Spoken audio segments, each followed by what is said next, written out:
Muy buenas noches, esto es 4 a la N. Soy Gonzalo Prialé. En primer lugar, un feliz año para todos. Y en este primer programa del año conversaremos sobre la política en el 2025, sus vaivenes en un ambiente preelectoral que irá subiendo de temperatura y su impacto sobre la economía.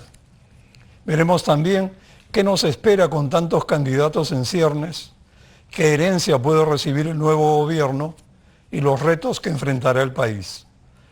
Esta noche me acompañan, cada uno desde su propia perspectiva, Carlos Álvarez, humorista, quien ha ingresado a la arena política en el partido País para Todos, Carlos Adriancén, decano de la Facultad de Economía de la UPC, y Jeffrey Radzinski, analista político y director ejecutivo del Grupo Fides Perú. Muy buenas noches a ustedes tres. Gracias por venir. Feliz año. Feliz año igualmente. Carlos Álvarez, porque hay Carlos Adriancén también en la mesa. Carlos, ¿están avanzando la violencia y el desmantelamiento del Estado de Derecho con leyes que generan impunidad para actos criminales o ilegalidades? Lamentablemente creo que el Estado está necrosando. Creo que nuestra clase política no está a la altura de lo que quiere el país, lo que quiere la nación. Creo que hay una crisis de liderazgo sobre todo, ¿no?, en el país. Y ahí comienza todo. Entonces, nosotros podemos lanzar 1000 ideas, 1000 propuestas, 1000 argumentos, 1000 buenas intenciones. Pero cuando hay una crisis de liderazgo, un país que está al garete, a la deriva, que no llegamos a un puerto donde todos los peruanos tenemos esa esperanza, todo se va al diablo, lamentablemente. Es una presidenta que ha banalizado el puesto de la presidencia de la República, con las joyas, con las cirugías, cuando no captura en el tema delincuencial al señor Cerrón, o el hermano que no está como el más buscado. Es increíble esto. O el presidente del Congreso que se larga a la China y le importa un pito, lamentablemente, lo que está pasando en el Congreso de la República con una supuesta, presunta red, obviamente, de prostitución. O sea, cosas como esas crean, lamentablemente, una decepción, una total fragilidad en el sistema democrático y sobre todo en el tema delincuencial. Yo sigo pensando de que lamentablemente la inseguridad ciudadana le cuesta 2 puntos al PBI, tengo entendido. Yo no soy economista, pero le cuesta eso. Las bodegas cierran, la gente no puede salir a las calles. O sea, ¿y cuántos peruanos han muerto, han tenido que morir para que recién el Congreso comience a dar leyes severas, drásticas contra la delincuencia? Y eso está creando, lamentablemente, un Estado de Derecho totalmente que no sabemos a dónde vamos a ir. O sea, estamos al borde del abismo. ¿Qué falta que dé un paso al Estado hacia el precipicio o que nos den un empujón? Yo sigo pensando de que una de mis propuestas es salirnos del Pacto de San José y aplicar la pena de muerte en el Perú, sobre todo en los crímenes en flagrancia, ¿no? Y si es disuasivo o no, es otro tema. Pero lamentablemente nuestro país ya es un baño de sangre. Nuestra vida no vale nada. El peruano a pie lo que quiere es ir a su trabajo y volver con vida a su casa. Que sus hijos vayan al colegio y regresen con vida a sus hogares. Eso no se está respetando.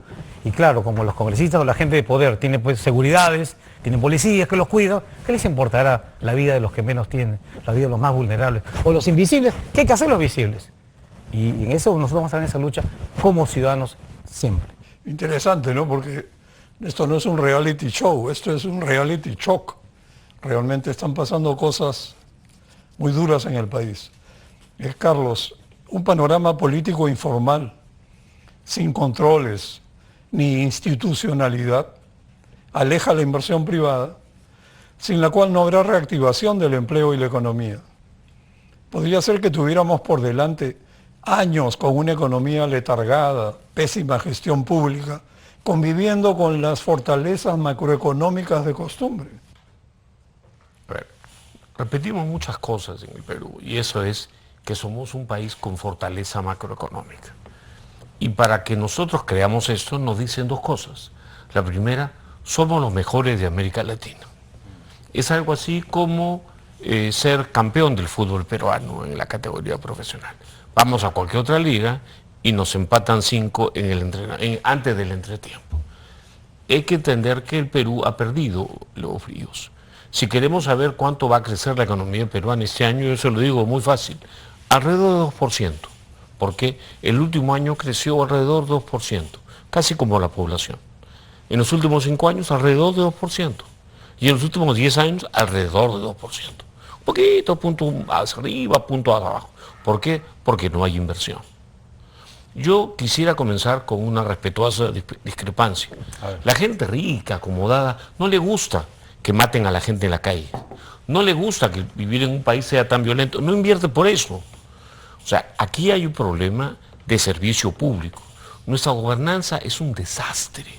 Cada año somos más corruptos, más incumplidores de la ley, más tolerantes a la violencia ideológica. Y yo me imagino que un candidato y pudiera ser gobernante tiene que tener un diagnóstico cuidadoso. Me atrevo a decirle, la gente hoy día no se muere por eventos fortuitos, que son de probabilidad muy baja, se muere por malos diagnósticos. Es importante saber dónde estamos y el problema del Perú puede ser resumido en términos muy simples. Nuestra tasa de inversión es cercana a cero. Inversión bruta interna es cercana a cero. El PBI potencial se está comprimiendo y le va a tocar bailar con esos tiempos. Y le van a contar que este país es rico, que ya hizo la tarea, que tiene un modelo. Lamentablemente, en los últimos 10 años, los gobiernos de izquierda solamente han hecho algo bien. Elevado la corrupción y traído hacia abajo la tasa de inversión. En los últimos 5 años, la tasa de inversión interna es 3 puntos menor. Y nadie habla de eso. Incluso estamos felices porque nos libramos de un golpista, Castillo. Ah, qué bien, ahora quisiera crecemos un poco. Con Castillo deberíamos estar en el piso. Entonces, es un enorme reto el que aspira un ciudadano que quiere servir al país. Jeffrey, la política parecería degradada por el flujo de recursos provenientes de las economías ilegales. ¿Corremos el riesgo de pasar a ser gobernados al margen de la ley? Y en tal contexto, ¿para qué sirve la democracia? A ver, son preguntas estructurales y grandes y voy a tratar de contestarlas en el contexto de lo que han dicho los Carlos. En primer lugar, hay un riesgo, evidentemente, y eso tiene un correlato en la realidad. Ya hay criminalidad insertada en el poder político, eso es evidente, en distintos niveles, y el riesgo es que eso crezca. Y ahí están los datos y las cifras de la minería ilegal, del narcotráfico y de otras prácticas ilegales que tienen influencia política. Ahora, ¿para qué sirve la democracia? Pues para mucho. Y algunos todavía confiamos en que la democracia pueda ser útil y pueda ser eficaz. Y creo que ahí está el reto, y lo calzo con lo que señalaba Carlos, de la crisis de liderazgo. La democracia es, entre otras cosas, representación y es, entre otras cosas, organización. Y lo que tenemos es un desorden muy grande y falta de liderazgo enorme. Entonces, sin eso no se puede conducir, no puede haber predictibilidad y no puede haber claridad respecto de objetivos más a mediano y largo plazo, que es lo que señalaba Carlos cuando hacía las citas económicas. Dicho esto y para redondear, evidentemente hay retos muy grandes y vamos incidiendo muchas veces en lo mismo, la criminalidad, el deterioro institucional, pero también tenemos con estas elecciones generales y con lo que va a venir una nueva oportunidad, no solo de elegir a equipos de gobierno mejores, sino también recuperar y mejorar la tecnocracia, Gonzalo, que es algo sobre lo que tú has incidido en varios programas.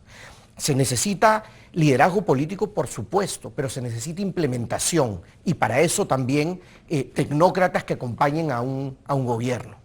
Sí, la gestión pública es, creo, la clave para salir de perdedores. Lo que decía Sí. Carlos, importante, la inversión privada, la inversión extranjera, con condiciones buenas, positivas, las bondades para el ciudadano peruano, ¿no? No con lo que ha pasado con el megapuerto de Chancay y resulta que se están llevando millones de toneladas de nuestra pota de manera ilegal los barcos chinos. Oye, ¿qué está pasando acá? Entonces, perfectamente, la inversión es importante, pero nadie invierte en un país inseguro. Y nosotros tenemos que darle seguridad a la inversión. O sea, todos los... ¿Quién va a construir algo acá? Te piden cupo inmediatamente. O sea, te secuestran. Y cuidado, ¿qué pasa con la construcción? Están levantando edificios, muy bien, se ven bien, buena el sector de construcción. ¿Es que están pagando cupo? ¿Estamos de repente ante un estado paralelo criminal? ¿Un estado paralelo delincuencial que hay que pagar? ¿Ese me está dando seguridad a mí? Cuidado. Justamente a eso viene la pregunta que te quería hacer. ¿Qué opinas de la ley sobre financiamiento de partidos políticos recientemente aprobada? Yo creo que el Congreso de la República, estos congresistas, que lamentablemente ese Congreso, no digo todos, salvo algunos, incluido la curul de Miguel Grau que se salva, creo de que el pueblo dijo, fue muy claro en un referéndum, no al financiamiento privado, no a la reelección y no a la bicameralidad. Y simplemente un plumazo, tiramos todo abajo y se acabó. Eso para mí es una afrenta a la voluntad popular. La democracia es el gobierno del pueblo. Están los representados, es verdad. Nunca el representante puede ser más que el representado, eso es verdad. Pero oiga, no puede hacer lo que le da la gana el Congreso de la República al margen de la ley. O sea, yo cambio la ley porque quiero y que es de la legitimidad de la voluntad popular. Entonces, ahora, esto del financiamiento, ¿para qué ese financiamiento privado? Mire, hablemos también del Estado, que le da al hombre a los partidos. ¿Qué han hecho algunos candidatos? ¿Ha sido para capacitar cuadros? ¿Para tener más mejores líderes en sus partidos? ¿No es cierto que uno de ellos agarró 600.000 y le dio al productor de Chibolín? Oye, ¿pero qué es esto? ¿Dónde está? Es nuestro dinero, de nuestros impuestos, pero con les cuesta sacar el fruto de nuestro trabajo. Entonces, ahora, esto del tema de que ahora una empresa puede dar 500 UIT, ¿no? Y el partido recibe hasta 200 UIT, bueno, significa que el empresario puede apostar a varios caballos, como siempre se ha hecho, seguramente, ¿no? Pero esto de la confidencialidad del Banco de la Nación, eso engaña, muchachos. ¿Cree que no va a seguir financiando a personas y gentes que están al margen de la ley? ¿Creen ustedes que el narcotráfico no tiene ya sus candidatos? ¿Que la minería ilegal no tiene ya sus candidatos? ¿Que las bandas criminales organizadas no tienen ya sus candidatos? ¿Que grupos de poder mercantilistas que hablan de cambio pero nunca cambian nada, solo cambian ellos, no tienen sus candidatos y ya bien financiados? Entonces esas cosas que tenemos que analizarlas y reflexionar en todos nosotros, ¿no? A la hora de votar. Claro, Jeffrey, quisieras puedo complementar ahí variantes al tema. Sí, mi sensación es que es bueno que se haya restituido el financiamiento privado de los partidos políticos. Entiendo el punto, creo que no es la panacea, no es una modificación, digamos, que va a mover sustancialmente, pero creo que está bien. Recordemos que había financiamiento privado de los partidos hasta 2016 y luego se interrumpió. Y recordemos también que el financiamiento público de los partidos políticos es solo para aquellos que tienen representación en el Parlamento. Y sin ánimo de irme, digamos, de escaparme del tema central, yo quiero hacer incidencia en 2 puntos ahí, si me permite, Gonzalo. El primero, la ley actual de financiamiento público distribuye los recursos en función al resultado electoral. Es decir, un partido tiene 30 curules, 30 congresistas y se le asigna un porcentaje y un monto. Al año y medio tiene solo 8 congresistas, pero sigue recibiendo como si tuviera 30. Eso, en mi opinión, es absurdo y esas son las cosas que se deben corregir también si se quiere hacer realmente una reforma en el financiamiento. Pero creo que es positivo que haya lo privado. Y lo segundo, respecto a las normas electorales, creo que es importante tener en consideración que hasta la segunda semana de abril pueden haber modificaciones y seguro van a haber algunas más. Y creo que eso es parte... O sea, sea bueno para el país. Ojalá. Exactamente, ojalá. Y a eso iba. Y eso es parte, creo, con la falta de institucionalidad. Vamos a estar hasta la última semana esperando qué modificaciones hay, ¿no? Y creo que eso es sintomático de lo que está ocurriendo. No sabemos cuántos partidos van a haber, no sabemos cuántos candidatos van a haber, no sabemos qué reglas de juego van a haber y creo que eso es el tema de fondo. Sí, pues esto parece el juego del calamar, ¿no? Solo, lo vamos a estar eliminando. Solo para meterme en el asunto. Lo primero que tenemos que tomar en cuenta es que el Perú sí tiene al menos una institución con la capacidad técnica de hacerle más difícil la vida a todos los que están metidos en el negocio electoral. En el Perú no hay N candidatos y N partidos de casualidad. Nadie lo hace por amor, Gonzalo. No lo hacen a pérdida. Todos hacen plata. Si el Banco Central de Reserva y la Unidad de Inteligencia Financiera de la Superintendencia cumplieran su trabajo implacablemente, debidamente empoderados, ni un vaso de agua podría tomar el señor Rancinsky sin que lo monitoreen. Pero no se hace eso. Aquí coincido plenamente con él. A mí no me preocupa que haya financiamiento privado debidamente monitoreado, público. No me gusta tanto el público por una razón, porque se lo quito a los hospitales, a las escuelas, a la seguridad ciudadana. Y está lleno de ideas propias de alguien que no tiene la menor idea de cuánto vale hoy día un movimiento o un movimiento significativo en las encuestas o en los procesos electorales. Y finalmente el financiamiento ilegal es abierta y escandalosamente tolerado. Entonces aquí hay que entender que hay tres fuentes, que la privada y la pública debidamente monitoreadas deben ser efectivamente chequeadas, no de boca, no retórica. Y eso es muy difícil, porque el sector público tiene héroes, tiene coimeros, tiene coimeados y tiene ciegos, sordos y mudos. Por eso tenemos esta corrupción. Entonces, si nos ponemos las pilas, para empezar, hablando de la próxima elección, sería muy bueno que cuenten los votos. ¿Cómo? A ver, el señor Villanueva decía que en conversaciones con el fiscal, en esta elección, con estos señores electos, hay sombras de que realmente se contaron los votos. ¿Por qué? Porque es muy importante, el Perú tiene dos partes, Lima o la costa, 80% del PBI, con un producto por persona el doble de los departamentos mediterráneos de sierra y selva.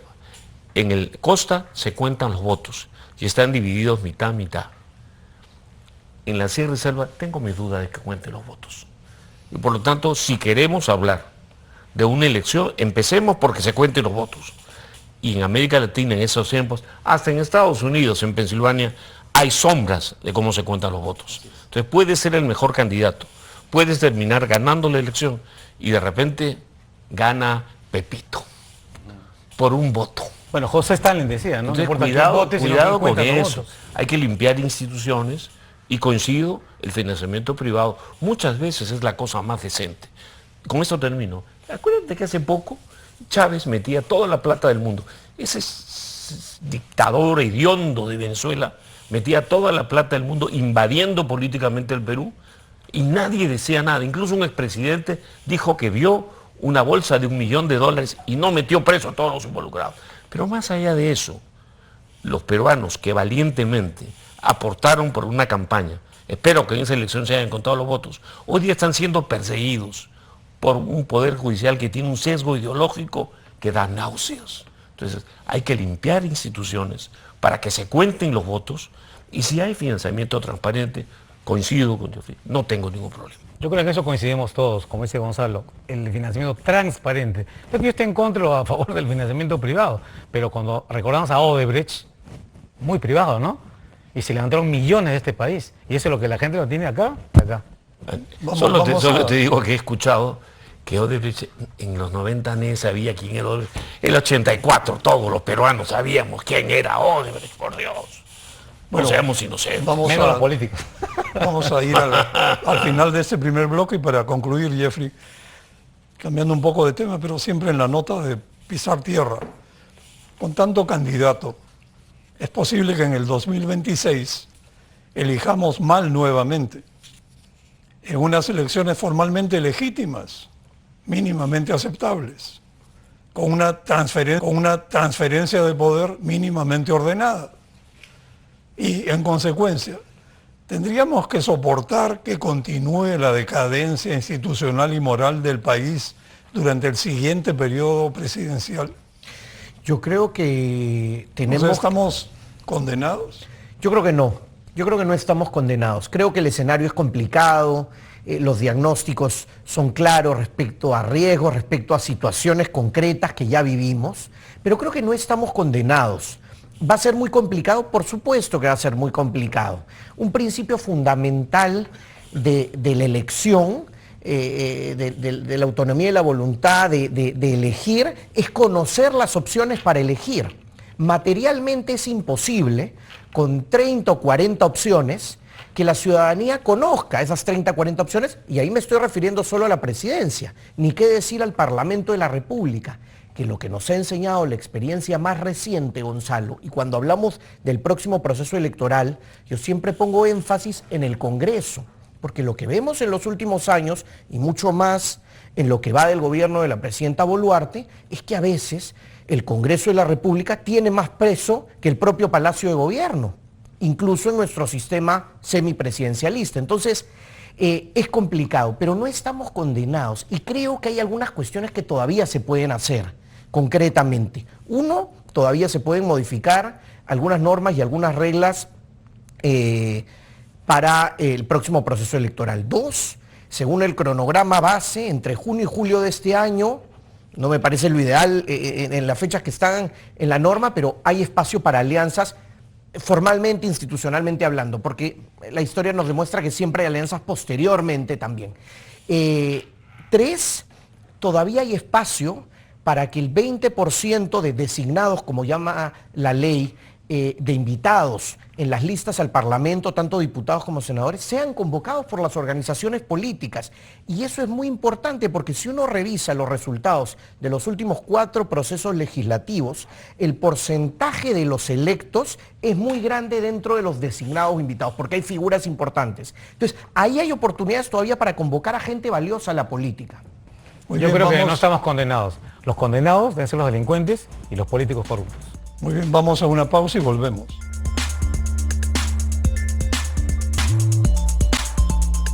Estamos de regreso. Carlos, en el Perú es usual decir que todo está mal y nada funciona. O que todos son iguales y que se larguen todos. Así es. Una elección plagada de negativismo es muy poco esperanzadora. ¿Qué aspectos creen que podrían o debieran ser los relevantes en la campaña electoral rumbo al 2026? Bueno, todo empieza por el amor a la patria, creo yo. Aquí comienza todo.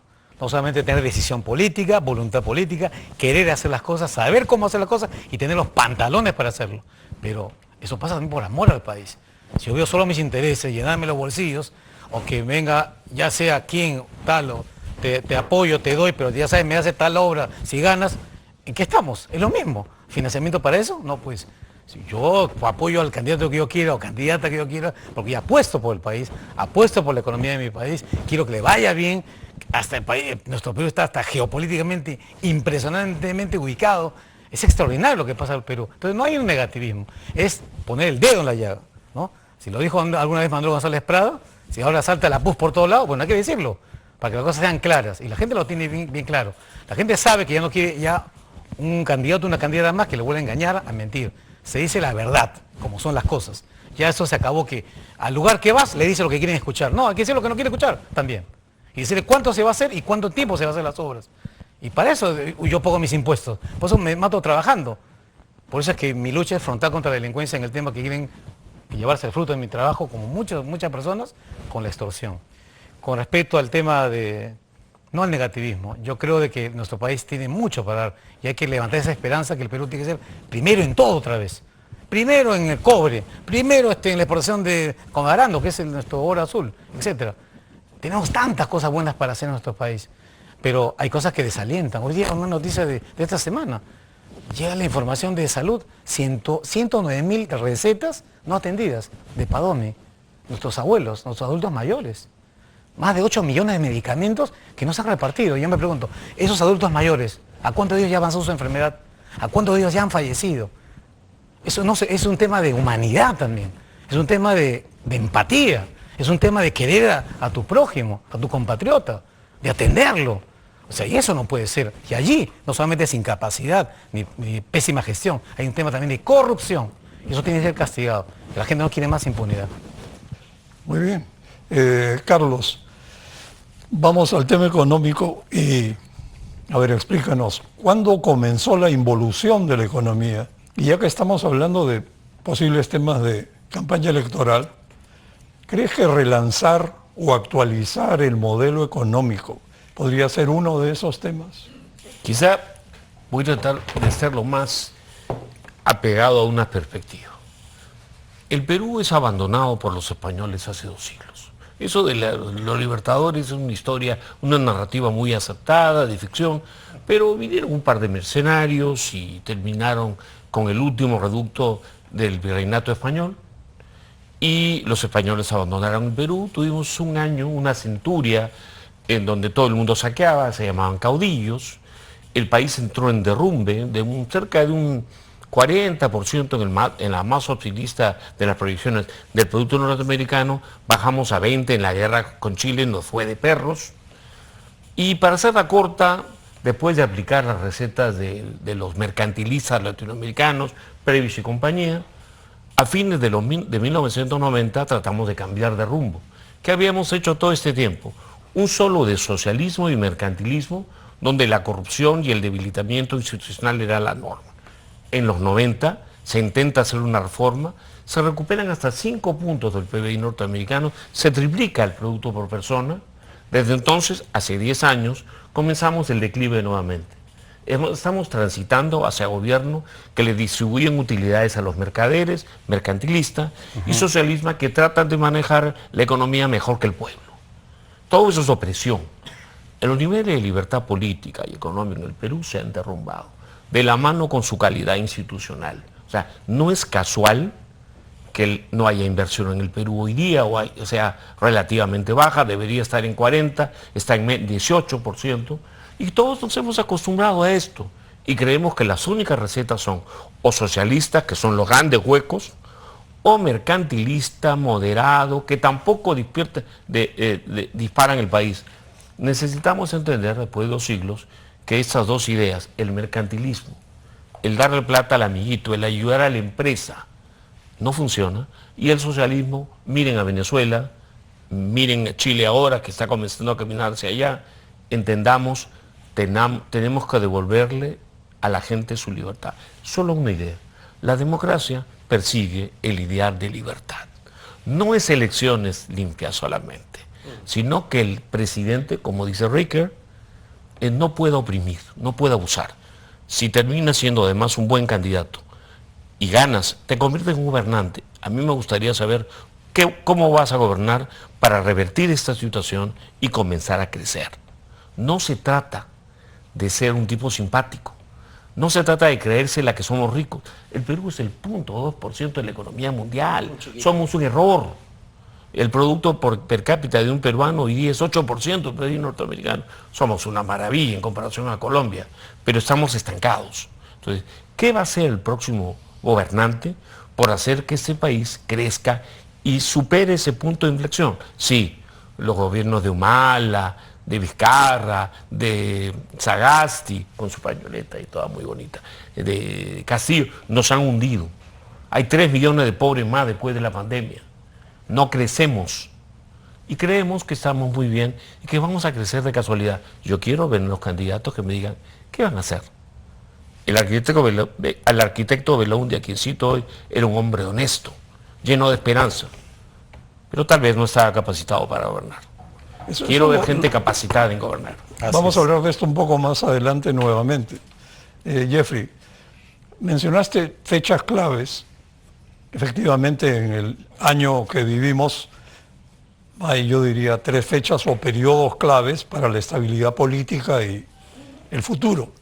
El primero, de ahora hasta el 12 de abril, cuando se convocan las elecciones generales. Segundo, entre el 12 de abril y el 28 de julio, en que pueden haber alianzas electorales. Y tercero, tras el mensaje del 28 de julio. ¿Qué crees que pueda pasar en estos periodos claves? Y una pregunta que me arropa, ¿caerá Dina Boluarte?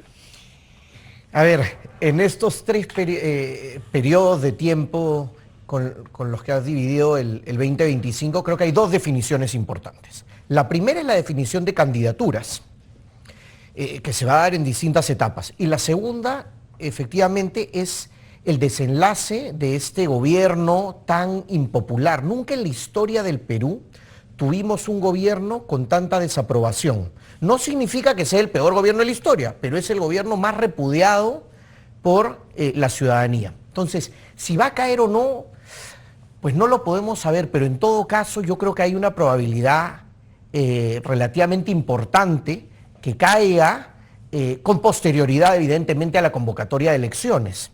Y creo que eso es parte del juego. O sea, entre abril y julio. Correcto, exacto. Entre abril y julio, bueno, podría ser con posterioridad a julio también, pero los que están en la mesa directiva del Congreso ahora, si es que ellos impulsan, digamos, una eventual vacancia, recordemos, y eso es importante, y creo que por eso hay esta implosión en el Congreso de la República. Si la presidenta Boluarte es vacada y no hay vicepresidentes, quien asume la presidencia de la República es el presidente del Congreso, que en este momento nuevamente es dirigido por APP. Esos son los hechos. Entonces, creo que eso hay que tenerlo en consideración. Y para redondear el tema de los hitos, si uno revisa nuestra historia reciente, las últimas 3 elecciones generales, también notará que en el año previo a las elecciones, en el año preelectoral, la conflictividad social aumenta, tiende a aumentar. En el 2021 fue distinto por la pandemia, eso lo contuvo de alguna manera, pero si revisas 2016, 2011 y 2006, hay un aumento de la conflictividad social que tiene un correlato también que atenta contra el crecimiento económico, ¿cómo no? Entonces, yo creo que eso hay que tenerlo en consideración también. ¿Cómo un gobierno tan débil va a manejar un proceso electoral que suele tener mayor convulsión? Creo que esas son preguntas que derivan, digamos, de lo que va a pasar en el año preelectoral. Hablando de incendios, permíteme por favor un salto. En California hay unos incendios tremendos. Acaba de descubrirse que el alcalde de la zona había retirado los recursos de los bomberos para combatir incendios para fines de corte, de subsidio de género. Y yo digo que estas cosas se buscan. Hoy día el Perú tiene un índice de estabilidad frente a la violencia o de tolerancia a la violencia ideológica tremenda. Cualquiera que quiera protestar, si es de derecha o no es de izquierda, va a recibir palo, no va a haber protesta. Pero si es una protesta de izquierda, no voy a decir el nombre del hermano de Ollanta, va a tener protección de la institución porque está prostituida. Esa violencia que te preocupa tiene que ver con una burocracia, incluso una policía que no puede actuar y que quiere actuar en beneficio de un sesgo. Es algo muy peligroso lo que dices. Una tingencia. Esto de izquierdas, derechas, centro, para mí son etiquetas, son para mí estupideces, que buscan desorientar a la gente, creo yo. La gente, yo pienso que se debería gobernar, quien llega a ser presidente, con sentido común. La gente quiere que le solucionen los problemas.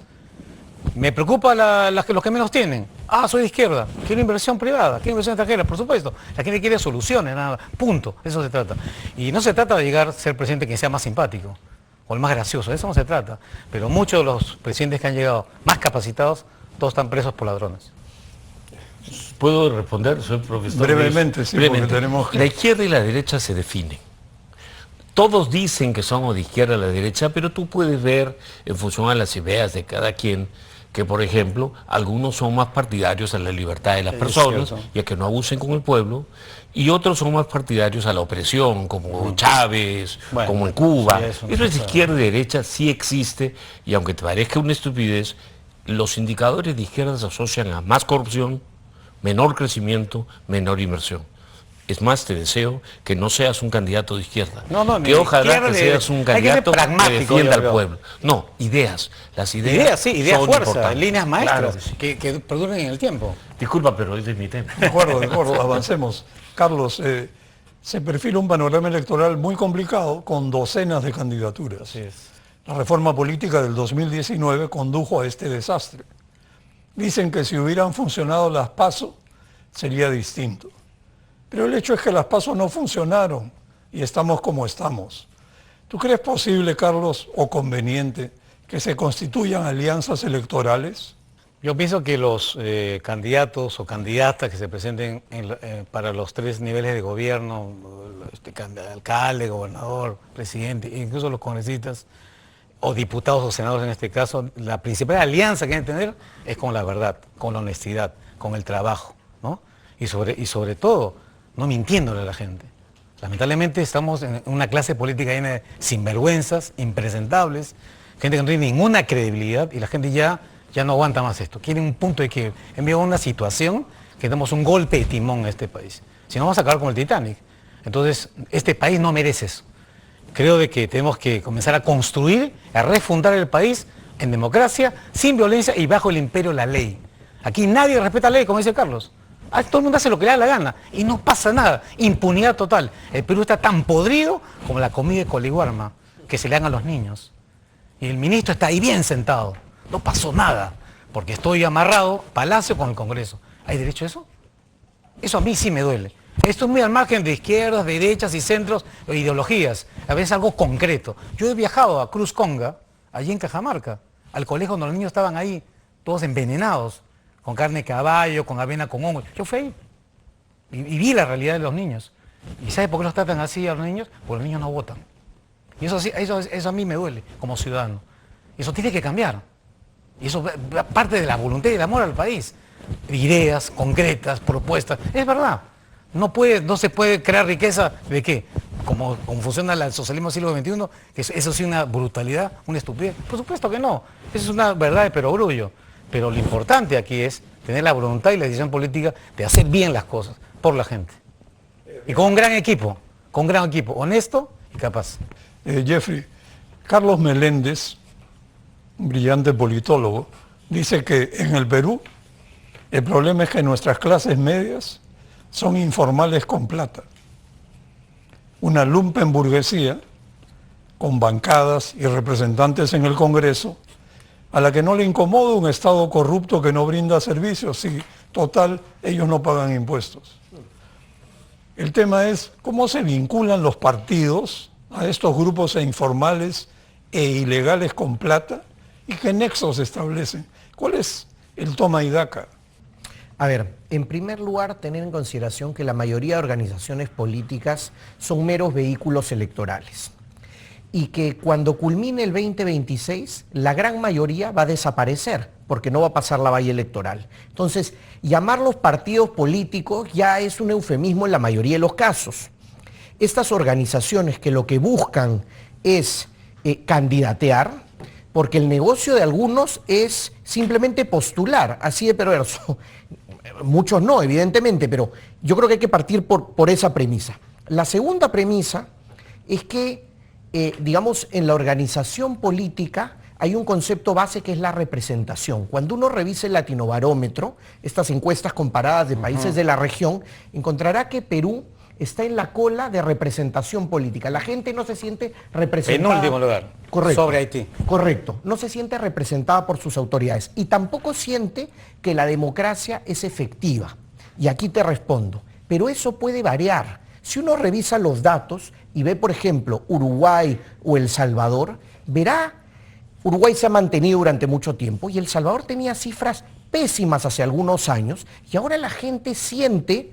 Yo puedo tener críticas al gobierno, eso es otra discusión, pero siente que la democracia es efectiva. Entonces, estas organizaciones políticas, estos vehículos, tienen que lograr tener una representación mayor. Hoy son meros vehículos electorales, nada más que eso. Y la vinculación con las economías ilegales y las clases medias, con las economías es evidentemente el financiamiento para lo que dijeron, el mercantilismo de esas actividades, en muchos casos ilícitas. Y en el caso de las clases medias, yo también creo que es un estupendo politólogo y analista Carlos Meléndez, yo no sé con tanto dinero esas clases medias, porque es una clase media, y los datos están ahí, que no se ha consolidado en muchos casos. Si uno ve los números, la clase media se venía consolidando en los primeros 15 años del siglo XXI y ahora está muy golpeada. Y esa clase media es la que más reclama por la corrupción y por la inseguridad ciudadana. De hecho, cuando se hacen grupos focales, el tema de impunidad es uno de los puntos que más salta. Así es. Pero una tingencia, Sí. el tema de Bukele me parece interesante, ¿no? Mire lo que dice, ¿la democracia funciona? ¿No funciona? Al margen de ideologías, de pensamientos, o sea, realmente la democracia me está dando seguridad, me está dando alimentación, me está dando colegio para mis hijos, perdón, educación de calidad, maestros capacitados, buenos alimentos, o sea, un futuro para mi descendencia, eso es lo que importa. Mira lo que pasa con Bukele. Bukele, todo el mundo lo aplaude, me parece perfecto, pero tiene a El Salvador 3 años en estado de excepción, y han habido muchos errores y seguramente abusos, pero la gente dice, tengo de seguridad. Tuvieron que morir 62 crímenes en un solo día en El Salvador para que recién den ese golpe para la democracia. O sea, aquí el Perú quizá no necesita un Bukele, pero no un gobierno pelele que se arrodille ante los delincuentes. Claro, también es cierto, Carlos, me imagino que compartes la idea que no solo democracia política, también está la democracia económica, que es fundamental, sin la cual no se pueden materializar las cosas. Aquí tiene que haber trabajo y buenos ingresos. No la comparto. No puede haber democracia como no la hay en la mayor parte de los países latinoamericanos con estos niveles de corrupción. Porque Así ni es. cuentan los votos. De acuerdo. No hay democracia con estos niveles publicados de incumplimiento de la ley. No hay democracia, no puede haber. Es un mal uso de la palabra. Los niveles incluso de Chile y de Costa Rica, de indicadores de gobernanza, denotan que son democracias precarias.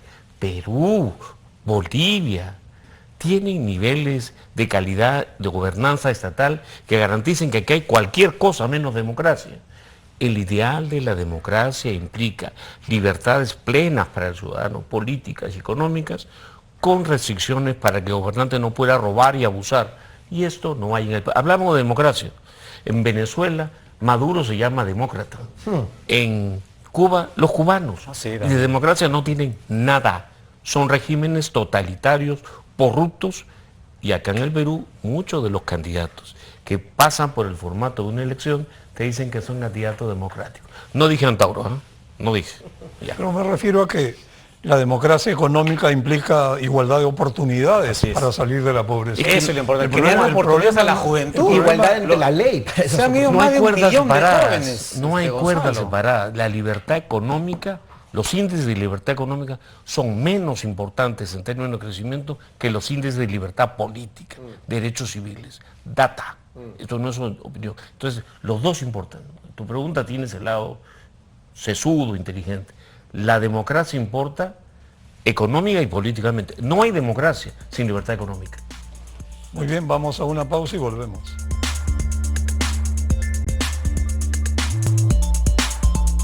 Este es el último bloque de 4 a la N, estamos de regreso. Carlos, tal como se perfilan las cosas, el gobierno de Dina Boluarte potencialmente le dejaría un presente griego al gobierno que se instalará en el 2026. Será necesario implementar un ajuste fiscal Con no seguridad. tan traumático como en los 90, pero ajuste al fin.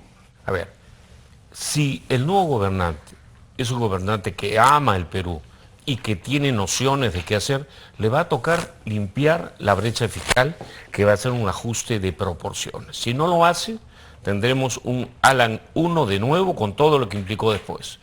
Pero tiene algo peor. Eso fue antes. El Perú de 1985 es una maravilla institucional comparado con el actual.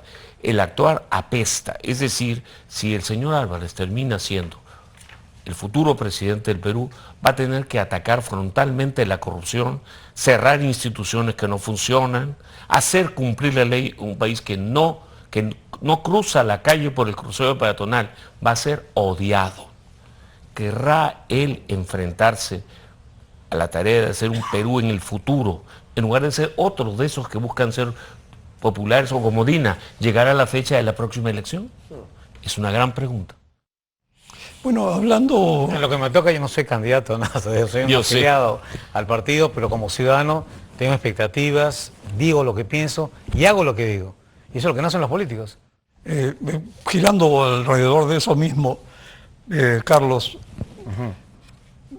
algo va a haber que hacer cuando cambie el gobierno, porque el país no da para más y está No, cuesta abajo. no puedo pensar. Entonces, ¿qué crees que se debería hacer? Por ejemplo, reducir ministerios, Claro. por ejemplo, Fusionarlos. detener la sangría de Petroperú. Claro, o sea, hablemos ya, bueno, oye, no se puede privatizar, pero bueno, pero se puede reestructurar la empresa. O sea, yo no soy un anarcocapitalista, pero no podemos tener empresas del Estado que desangran al Estado. Cada 1.800, 1.600 millones, 2.000 millones, por favor, ¿dónde estamos? Hay que reestructurar esa empresa y sacarla adelante. Hay un tema, recuerdo, en una experiencia en Colombia, con Ecopetrol, le dieron la administración privada. Es verdad que el porcentaje acá de acciones no permite que el privado en Petroperú tenga todas las decisiones. Siempre tiene el Estado, 51% tengo entendido. Pero hay ejemplos que se podrían aplicar. Copiemos e imitemos lo bueno para el país. ¿Por qué no? Entonces, yo lo que sí creo es que no podemos pensar en un país distinto, en soñar en un país diferente con lo mismo de siempre. Ellos no son la solución, son el problema. Y estas personas, estos sujetos, disculpa, gente de la peor calaña, lumpen, lacra que ha llevado al país al fondo, no quiero ser tan negativo como mi tocayo Carlos, pero si no somos un país rico, somos un país pobre moralmente, y eso tenemos que levantarlo. Hay que levantar otra vez la moral del país, la esperanza. Hay que tener un sueño. Y ese sueño hay que lograrlo, todos juntos. Puede ser romántico, quizá por unos cursi, utópico, pero yo tengo fe que se pueda realizar. Es cuestión de hacerlo, de decidirse, de amar a su país. Pero yo pienso, primero, el primer ingrediente, amar a tu patria. Y un gran equipo, como decía. Jeffrey, comentabas en el bloque anterior que había ciertas reglas, me imagino reglas electorales que habría que ajustar. ¿Cuáles son las principales? Mira, hay algunas que ya no vamos a poder hacer porque implican una modificación constitucional y ya no da, tiene que ser en 2 legislaturas. Hay otras que si bien no dan para las elecciones generales, están vinculadas y sí son constitucionales. Y me voy a referir a la reelección de alcaldes y gobernadores, por ejemplo. Y uno puede decir, oye, eso es tangencial a lo que estamos viendo de las elecciones generales. Depende. Yo podría apostar que muchos de los candidatos a senadores y diputados que no alcancen ser electos van a ser luego candidatos a alcaldes y gobernadores el próximo año. ¿Por qué? Porque lo que la ley establece es que se pierde la inscripción del partido a partir del 2027. Entonces, yo creo que ahí hay un tema importante, por ejemplo.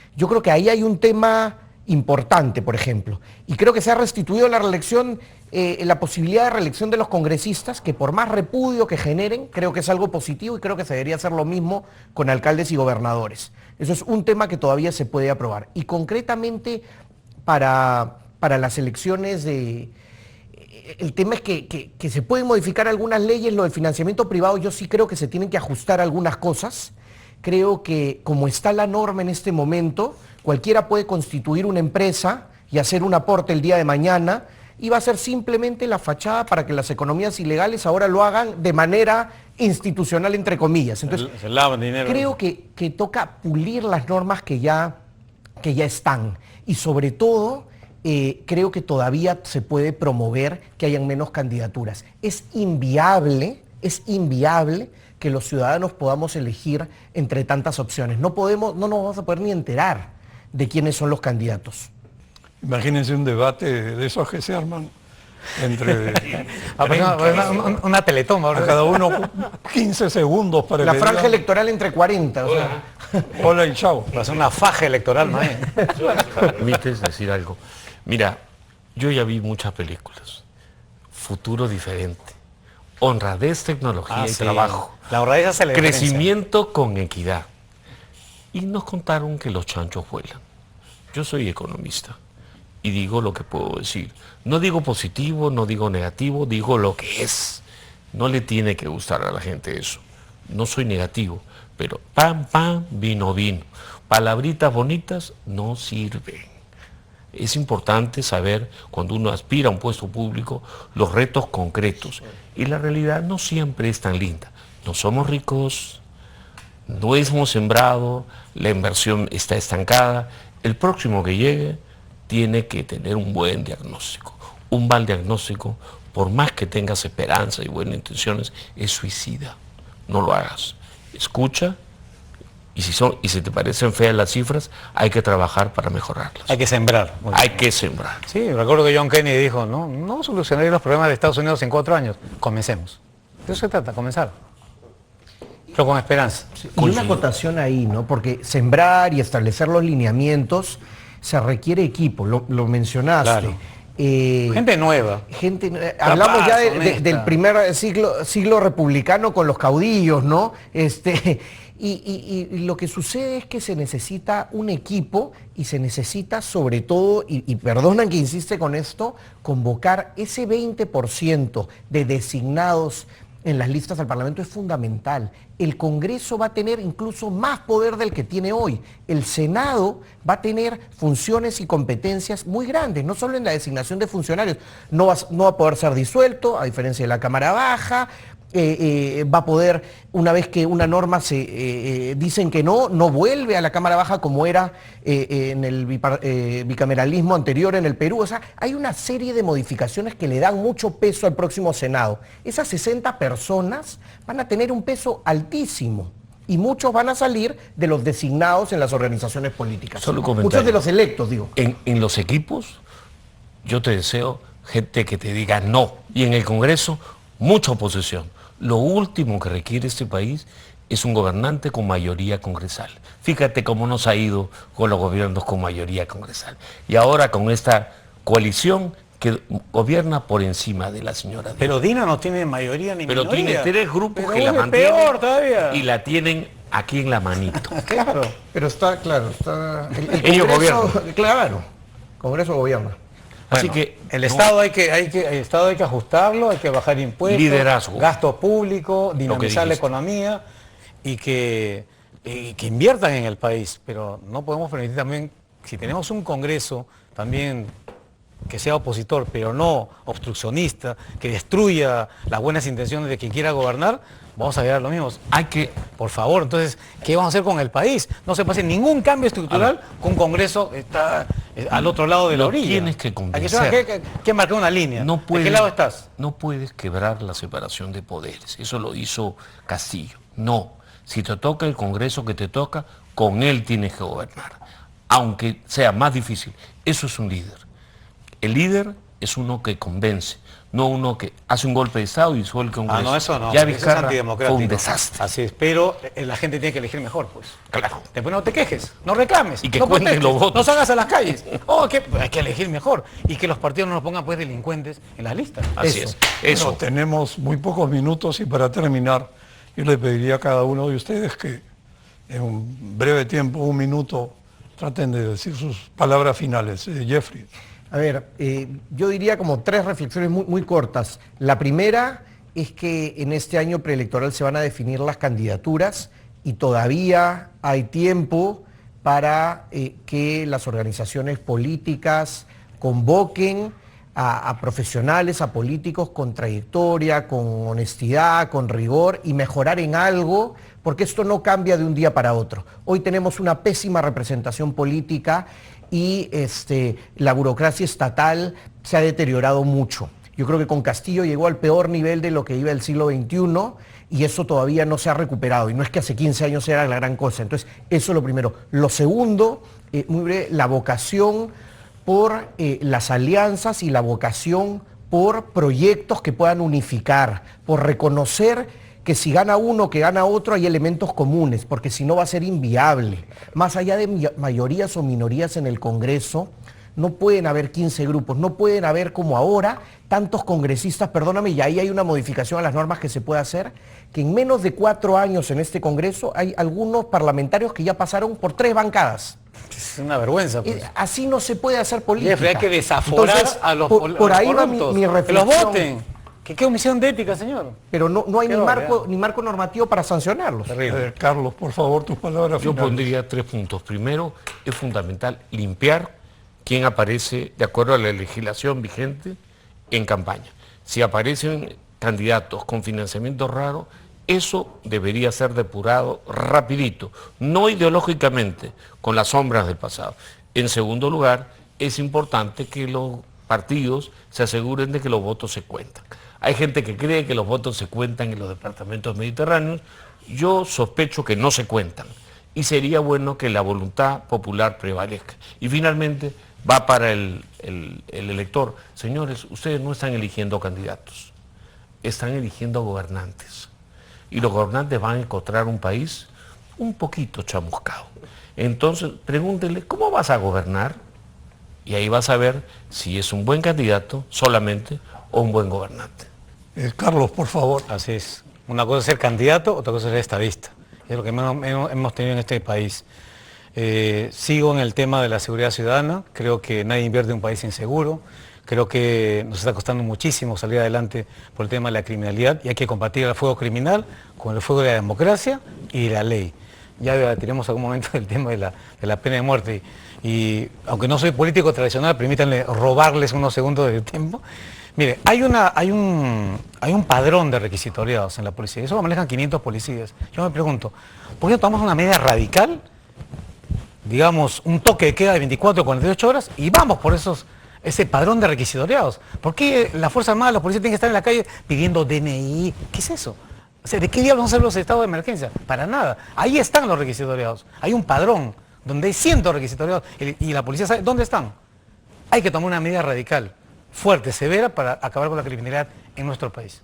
Bueno, yo quiero agradecerles a Carlos Adriancén, Carlos Álvarez y Jeffrey Radzinski por sus interesantes comentarios.